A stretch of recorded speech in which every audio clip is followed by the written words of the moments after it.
to nobody.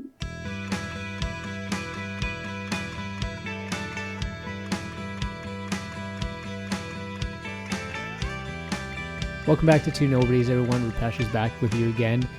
About a couple of months ago, I had a great conversation with Dr. Chris Bolton about the Amazon and how it's losing its resilience. It was fantastic to hear that, we're at an early warning sign, is sort of what Dr. Bolton said, but I really want to understand what's happening closer to the ground. And so I have a fantastic guest in Dr. Patricia Pinho, who is the Deputy Science Director at IPAM Amazonia. Patricia, welcome to Two Nobodies. Really, it's a pleasure to have you on the show today.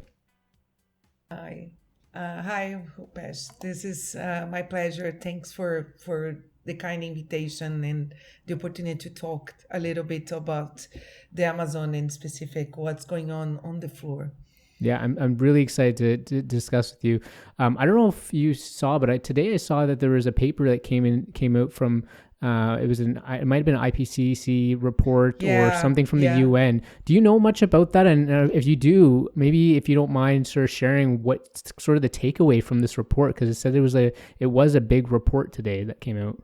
Yeah, today was the latest synthesis report of the AR6 evaluation of the Intergovernmental Panel for Climate Change Research. Is the state of art on what we have and in terms of content and confidence of those statements that the scientific community is delivering in terms of specific in the ones that I have served as a lead author.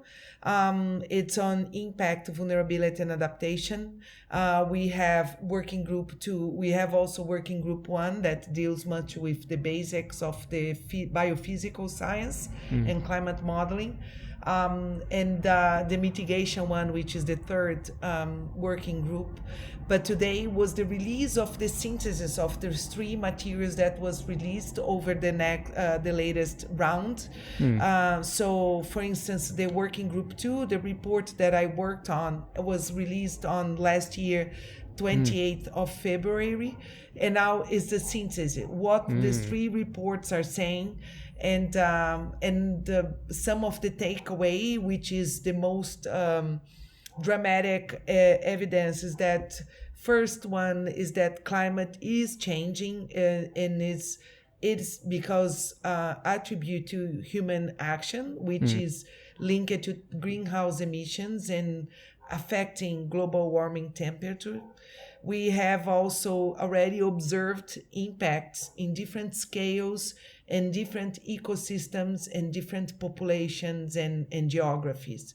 And what is also sure is that some people that are like colors, people of different gender, people inhabiting different geographies, such as in the global south, people that are young, older, or elderly are the ones that are feeling, or indigenous people feeling most expressively the negative effects of those impacts. So it's highly uneven, also the evidence. And we know that the world that we are leaving behind us for people who are born today is a much altered or the much changed world than in our generation per se, if you will.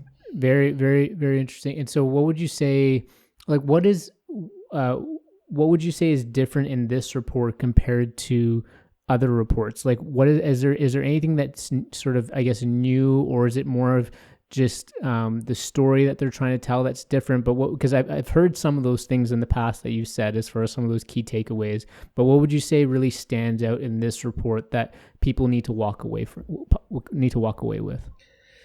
Well, again, what is the takeaway. This is the message. And again, as it's inevitable that we are having like, this message being spread over and over again. And you were right, like you heard in 2018, probably with the special report of 1.5 warm world, what that means to sustainable development. That was a major milestone in terms of the reports. And then the latest one. So what is changing is that we have this message is that we don't have much window of an opportunity to act if we are trying to reverse a catastrophic shift or more residual limits or residual impacts, if we will, on some population, on some ecosystems. And then what we have is that the gap between what is necessary to adapt it and to avoid risks at the global scale is really like not optimal. It's really like large. We have a large gap between the actions that needs to be taken in comparison to what have been done. So, and this is also part of the message in this report, that people need to really demand from like state level, from private sector, demanding action if we are aiming to really live in a world that it can be sustainable, fair, and just to all. And I really want to talk about that because I know that I believe that's sort of your research focus, right? Is to look at those populations who are very vulnerable to climate change and the inequities that are being realized by folks because of climate change. So I do want to get into that. The reason why I asked you about just what's the difference in the reports is I wonder, and I have no data on this, Patricia, but I wonder about when these reports come out, how do they land with people? Because we've seen multiple reports from the UN, from the IPCC come out. And so I always wonder, like, are these landing in a way that's forcing people to act on things and forcing, different governments or different NGOs or whatever to mobilize even further? So that's sort of what I don't know if you have any thoughts on that, but that's, I see these reports and I was like, okay, another big one. And there must be some great information on here. And I'm somebody definitely who's interested in the topic, but for folks who are not necessarily, paying as close of attention when they see these reports, multiple come out, I wonder how they're landing. But any thoughts on that? So I think there is, there's this almost a rhetoric that people say, oh, the scientists, like some of them, even like the youth, blame the scientists for having this information and not telling people, or when we send, like our message in the IPCC is somehow diluted. It's you should take much more worse in terms of the impact, because it needs to reach consensus, not only among scientists but also among the policymakers, the states, the governments that are the champions of those reports. So in a way, we do have this issue of communication gap, of where are we communicating the right way? Is this report coming out to really mobilize people and tell the state of the planet and the state of the vulnerability of people, economies that are at dangers, infrastructure, and the way out? So what are the solution space? What are the implementation, enabling conditions that we can be approaching, right? So for sometimes this is a little bit of a confusion, but our role as scientists is to deliver this message. 100%. And then we are really like being able to partner with research institutions or NGOs or think tank institutes, and being heard at the government level, being influential at drafting and supporting diagnosis of vulnerability and impact, and supporting implementation strategies, but at the bottom line, giving messages to the private sector, giving suggestions on how we can make a transition to a climate resilient pathway. But what we see is that at the end comes to action at different levels, and especially across the global. It's a global scale. It's a global issue, and then we see that some countries and most of them that are really like responsible for us living in such an altered ecosystem or altered climate, given the historical emissions, are not doing enough. They're not committed enough to reduce their emissions, or to remove to really reduce the emissions of commodities that are feeding their population or their cattle or their economy somehow, that are being driven by different localities, different people, and we know that those aspects are also threatening the climate and threatening the people and pushing people to a more vulnerable state. So I will give an example. The latest IPCC report, we have in our chapter a high confidence, which means that most of the papers, which is like 1,000 or 500, or they all, since like since the latest AR6, which was in 2014, over this period of 2022, people who are like in countries that are more vulnerable in terms of development trajectory, we know for sure that development and climate change impacts are driving people's vulnerability and really exacerbating each other. So what we know is not only an effect of the hazards that comes from the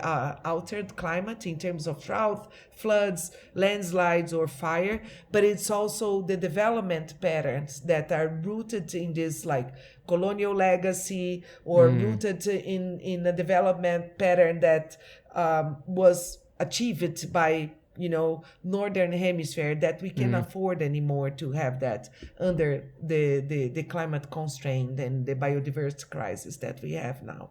So all those conditions also impose hardship for people who are like already under this spectrum of poverty and under a scenario of high inequality. Is really challenging to protect those peoples, their assets, livelihoods, and so on and so forth. So we need to act globally, and we needed to scale up like adaptation in all levels that we need. There's a lot there, Patricia, that you said. I'm thinking about sort of like you said, those bigger countries who are causing the emissions problems, and a lot of the global south that's sort of suffering as a result of the actions of some of the more northern countries. The recent cyclone in Senegal was just pulls at your heartstrings when you see examples like that. We know obviously about the United States, large emitter, the largest in the world, China, those big countries. Are there other countries though that maybe in your mind tend to fly under the radar but are troubling, I guess, that people are not paying attention to? The European Union, okay. Yeah, of course. So, people are paying attention, and because this is the historical, what we say is that people, they have been at least benefiting economically from these emissions that happened in the past. like don't get me wrong, it's still happening now. So we do have like these countries leading emissions like US, China, trade in general, and so we know that still people emitting and not committed enough to reduce dramatically those emissions. But what we know for sure is that countries, for instance, like the European Union, has just accepted the fact that it's creating a laws and funding at the COP 26 the COP 27th in Egypt. But in fact, what happened is just like acknowledgement. Yes, we screw up. Yes, we know that these impacts are uneven, and it's affecting most of the global South communities. And we acknowledge that and create this fund. But nobody has ever talked about where this money is coming from, where the money will be targeted to, and still no money to act. So in a way, I think it's a strong, and from the US side, again, there's no sign of like a global commitment to reduce emissions in the time frame, and the speed and the scale that we need. Sure. So for one side, I think that gives us like a really depressing scenario, because we know, people who has been responsible has a knowledge that they are responsible, but in fact are really like just acknowledging and not really doing much. So which gives a really bad sign to the world in terms of what they, the solution space that is closing as a window of opportunity. Yeah, really. Patricia, how did you get involved in this research? Like, where did that sort of, I guess, love for and interest for climate research and the environment come from?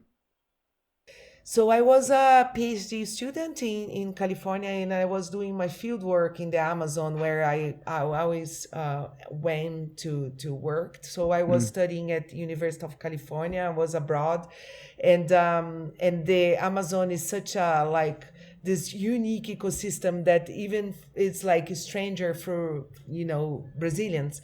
So I always joked that I needed to go out of my country to be able to visit the Amazon and to work there.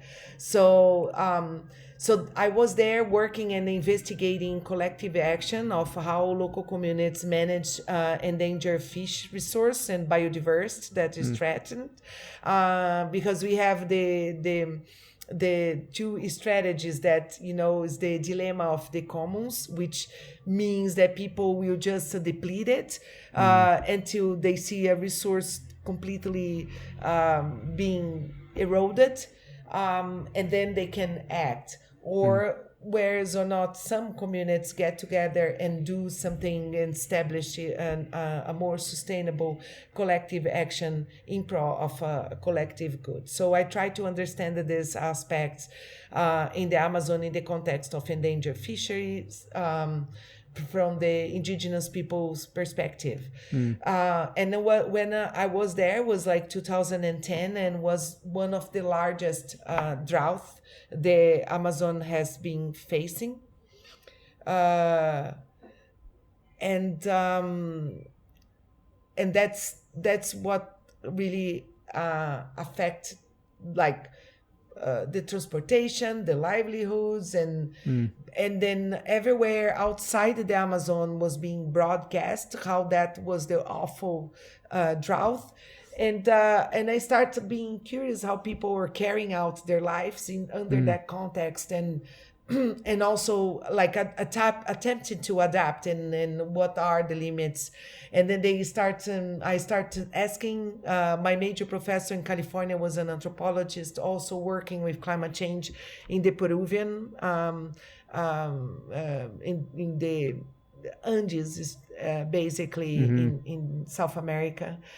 And so I start getting fascinated about how people understand and make sense of the weather, how they adapted and adjusted, and specific from people that you don't heard much, and to who like climate change seems a different, seems a distance reality, right? When you think about the Amazon, you think about this very moisture and Yes. luxurious forest with like thriving wildlife and river systems, and which some parts is true, but it's already altered. And then how people are coping and adapting to this is in a very dramatic way. And that's how I end up looking into climate change and from the human perspective, and being caught up since then, and also noticing, just like to close this, and noticing there's frictions where you see this like legacy of marginalization, or because of people of that are like historically marginalized as the indigenous people in the Amazon, but at the same time people who really are able or has been able to live over a millennium of alteration, and experience extreme events in a way that we don't really have paid attention to, and they are able to map the losses that are associated with that. So I decided also to look into this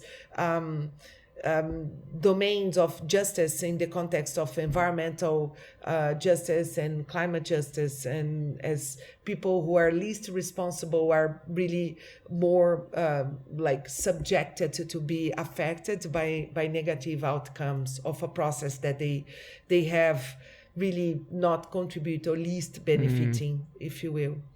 Yeah, and I want to understand more about the impact that this is all, talk about deforestation or just the incredible use of resources in the Amazon and what that's done for indigenous communities there in the region. I do want to understand that a little bit more. But first, I guess, how would you describe the level of awareness or interest from folks in the region? So whether it be people and folks in Brazil or other countries around South America that surround the Amazon, how would you describe the interest or awareness about what's going on in the Amazon?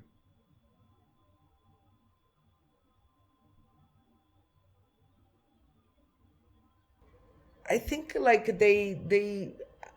I think one thing is that we might be aware, and but we might not feel empowered of doing anything about the problem, right?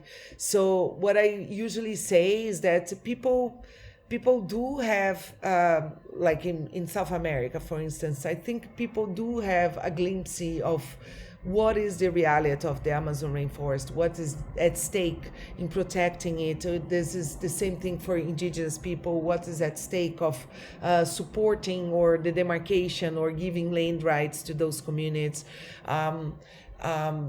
especially when you know that we are under this huge climate crisis, and part of the solutions goes pass through the Amazon to protecting the Amazon as a global support of the climate and water regulation that we have, not only mentioning biodiversity. So what I think is that we do have some level of knowledge of those factors, but I think we are getting used to normalized the atrocities that is going on in the region, especially after 4 years of Bolsonaro government, where we have seen the illegality or the crime that is in place, that or driving most of the process, including invasion of indigenous territory and mining into their land.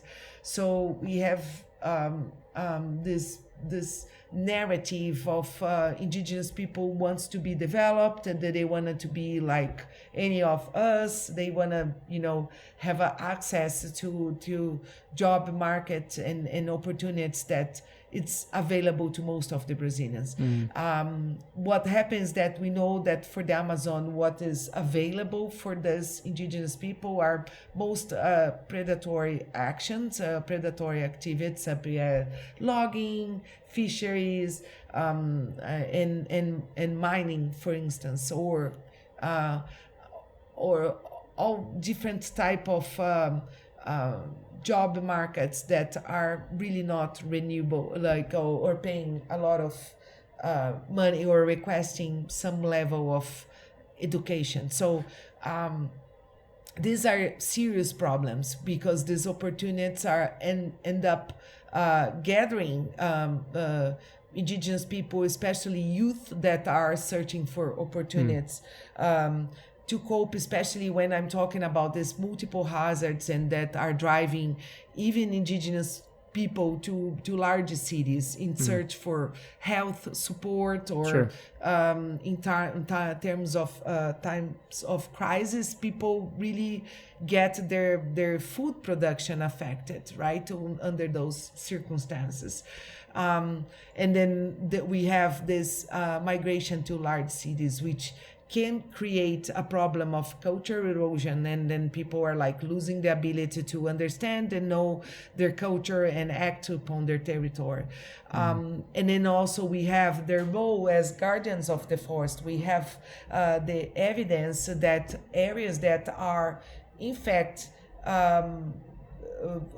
full of people or indigenous communities are those that are highly diverse, that are those that are the ones that have the largest amount of carbon and biomass stocked and productive, and not the other way around, right? Usually you see this discourse that indigenous people destroy the Amazon, or local communities, the ones who should be moved. We should establish a huge protected area without and taking the people out. And in fact, is because we have people, is that we have a high biodiversity, is because we have also protection of the rainforests. So what did you mean by, you said predatory? You said that there's sort of predatory practices. What did you mean by that? What we have in the Amazon as a frontier region, all the development incentives or the development options, economic growth, if you will, or development in a very broad sense, comes from activities that are predatory, that are not sustainable. That's what I mean. So usually is associated with establishment of agro commodities and cattle ranching and logging companies or mining and fisheries. So all those activities engage with the work from indigenous people are options that turns out to be available to them. But all what I'm saying are options that are not bringing neither the sustainability or protection that the forest needs, or an education level or well-being or health to these communities that are involved. So it's what we call like a poverty trap in fact, yes. Right? Just bringing disease, bringing crime, violence in all different forms. So specific for youth, young, and child and elderly. So what contamination of water resource, erosion of biodiversity that is used for rituals, for food security, and so on and so forth. So that's helpful. I think we typically hear of deforestation is the big problem, but you talked about the loss of biodiversity, soil erosion, all this kind of stuff, and maybe that's those are symptoms or they come from deforestation. But what would you say are the main problems or the main issues currently with the Amazon? Excuse me, sorry, you cut it off. No, that's okay. I was just saying that you. I think we always hear about the deforestation is the main is a main problem with the Amazon. But I'm just wondering, you talked about soil erosion, loss of biodiversity, all those sort of things, and I imagine that those are kind of all linked to deforestation. But for you, is deforestation sort of the main issue, or are there others that people are not necessarily talking about that are even more problematic? So definitely deforestation is one of the problems that we have in the Amazon. It's a huge driver net of land use that has been responsible for decline of biodiversity, affecting soil moistures, the forest moistures, and also increasing greenhouse emissions associated with the process. With deforestation, we also see a much more of a edge effect, which is like impacting the borders of the intact forest, if you will, and encroachment of those areas. And then what is most recent and dramatic in that is also we have on top of deforestation we have also forest degradation. So which means we just published an article on Science, it's last month, and then it made it to the front cover because of the issue. We have been able to measure the deforestation of the Amazon and how we needed to stop it. So we have the European Union passing a legislation anti-deforestation for all commodities that enter their market. So we have seen strong signs of the global community to this issue of deforestation. But forest degradation, understanding what is the quality of the forest that is left. So, and then investigating that, we detected that 1/4 or at least 38% of the remaining Amazonian forest is in a state of degraded forest, which means they are not performing the forest role in its fulfilled attributes, if you will. Sure. Yeah. So it's a forest that has been altered, is a forest that is losing resilience. So what that means is that it's a forest that has been more subjected to fire incidents, this edge effect that I mentioned you. We also look into illegal selective logging of how you this process, you also degraded the forest in a more invisible and long and permanent term. And drought. Drought is completely associated with greenhouse emissions and global warming temperatures. So this is something that needs to be tackled collectively by all countries and by all nations if we are aiming to protect a unique ecosystem as the Amazon, as the Arctic. But the other parts are more associated with the national and state policies, which is management of fire, establishing our more protected areas and monitoring systems to avoid further deforestation. Stop deforestation is mandatory, but also create systems of monitoring and also invest heavily in restoration of forest ecosystem that needs to happen if we want to have the Amazon as this solution to the global climate crisis. How do you, the topic of restoration, what does that look like? How do you actually, because I imagine that, these systems and these, these forests have been there for a long, long time. Maybe I could be wrong, but what does restoration actually look like in the Amazon? It's challenging. Yeah. Because it's I think we have been losing species at a very fast rate, and then so we needed to create seed banks. We needed to be able to establish a chain of restoration. process in the Amazon. So IPAN, the institute that I work, we are already investing heavily on that, and then has like almost 26 years of experience in restoration among smallholder farming, family farming in the Amazon. So, and then what we say, we needed to create the seed bank, we needed to create the seedlings, and we need to create the nurseries. We needed to do like an inventory of the area that we're gonna be planting, and we are really testing. As I'm saying, like now we have like a much more hotter ecosystem, a much more dry forest and soil. So we and the seasonality has altered. So we need and when it rains, is like Right. in a very dramatic way, and once the drought, it's very dramatic. So all those create challenges for the restoration success in the Amazon.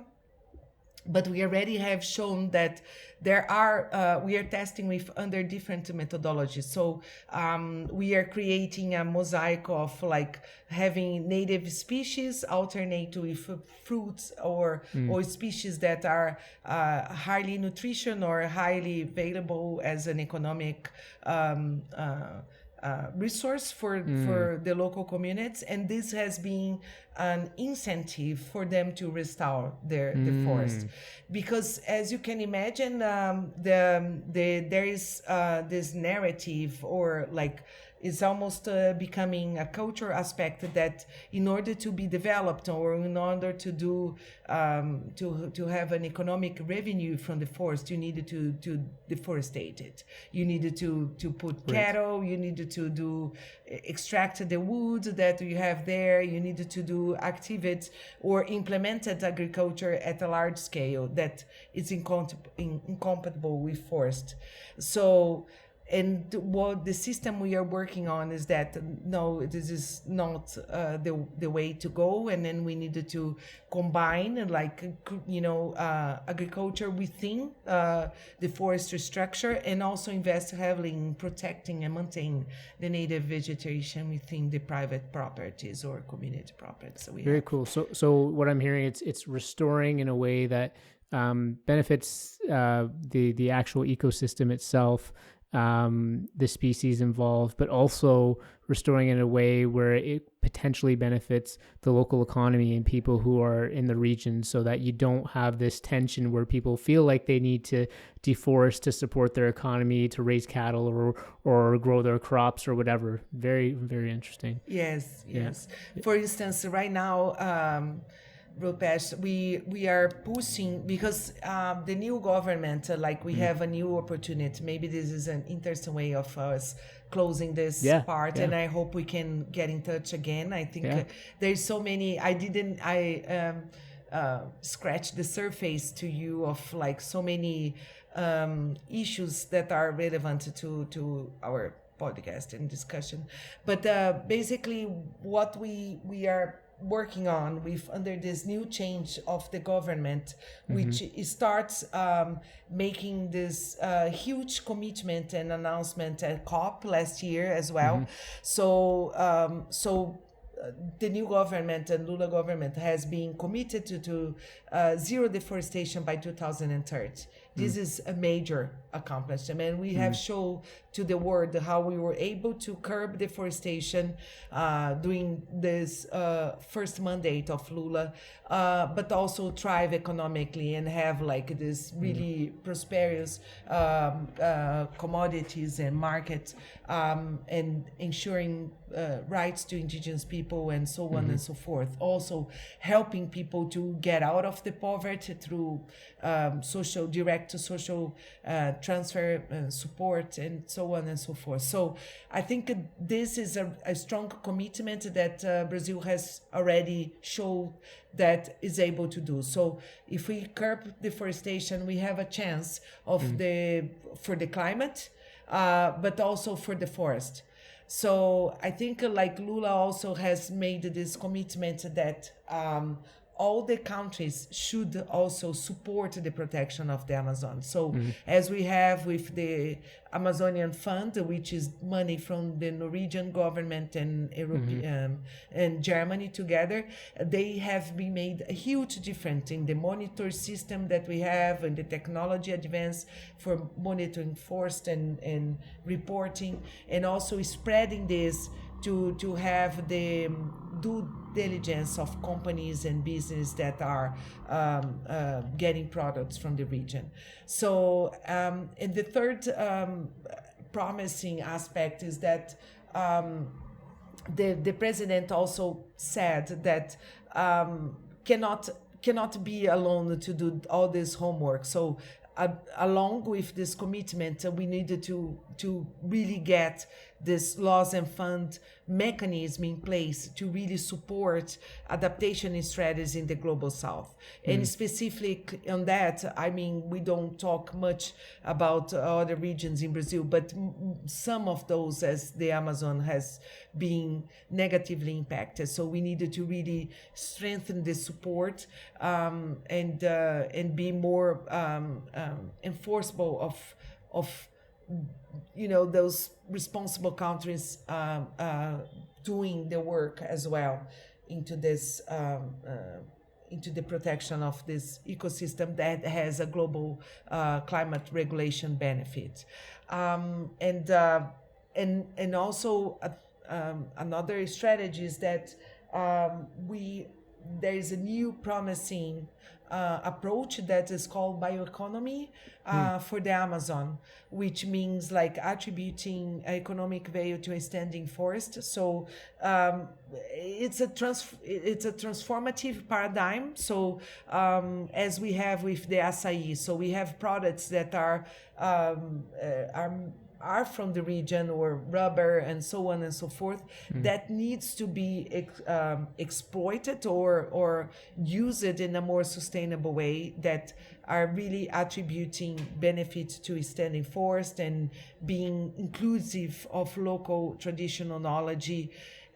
Needs to be diversified and not a monoculture as we see in commodities, and also should be benefit or sharing benefit equally with the local community. So this is something that I just came from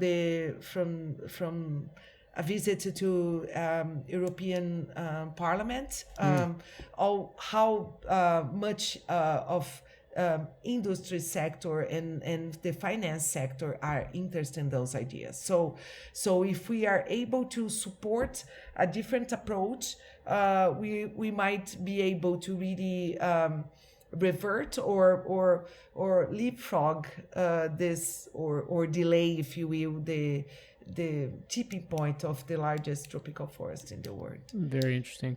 I know we're at the end here, and I do want to wrap up, but very quickly, I guess it sounds like you're feeling positive about the change in government and with Lula as president. Is that fair to say, or?